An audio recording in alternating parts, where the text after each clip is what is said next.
काशी जो है ना, पूरी दुनिया जहां तक भी धरती है, काशी सबका सेंटर है, मध्य स्थान है। जब भी आप कभी ये सर्च करोगे, देखोगे, पढ़ोगे तो आपको स्पष्ट क्लियर हो जाएगा ये बातें कि भगवान शंकर सारी सृष्टि के मध्यस्थ हैं और बिना मध्यस्थ के दुनिया में कुछ भी चीज चलती, कुछ भी नहीं चलता है।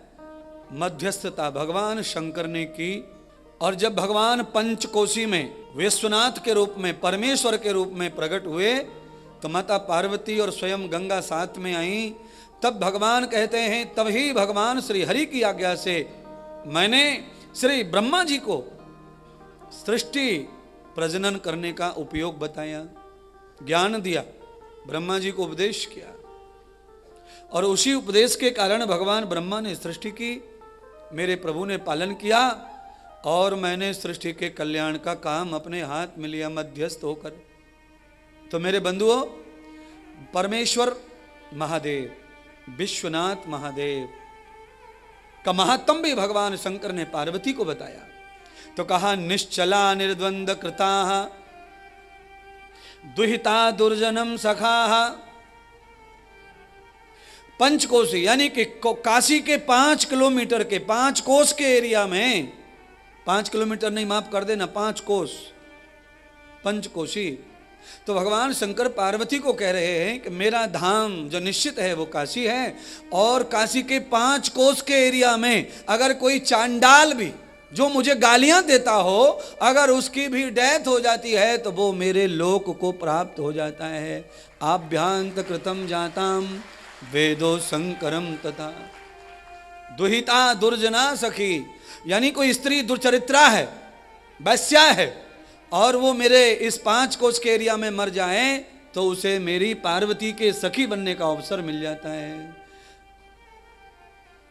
बीमार आदमी, रोगी आदमी, पापी आदमी, दुर्चरित्र आदमी, बेईमान आदमी, ठगिया, कोई भी काशी के 5 कोस में मरता है तो उसे ये लाभ प्राप्त होता है कि उसके पाप कोसी में ही जल के राख हो जाते हैं। ऐसे ही श्री धाम वृंदावन का भी महत्व है। वृंदावन धाम में 84 कोस में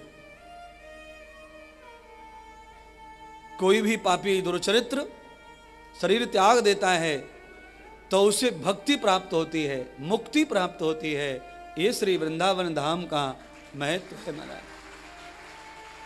क्योंकि श्री वृंदावन धाम में 2 चीज हर समय मौजूद है, भक्ति और मुक्ति। पापी से पापी को ब्रज में मुक्ति हो जाती है। इसलिए ब्रज में जन्म लेना ही दुनिया में सबसे बड़ भाग्य की बात है महाराज। बहुत सारे ब्रज में बोले तो पापियों की कहीं कमी नहीं है, लुच्चे लफंगे लाचार लोग सब जगह रहते हैं, पर उनका भी भाग्य है कि उन्हें ब्रज में जन्म मिला है। श्री राधा जी के चरणों में गति प्राप्त होती है।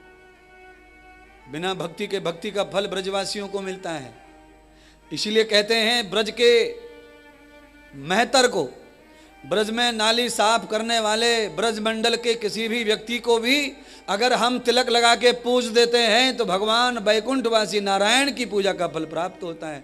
ब्रज के पुरुष का, स्त्री का इतना महत्व है महाराज।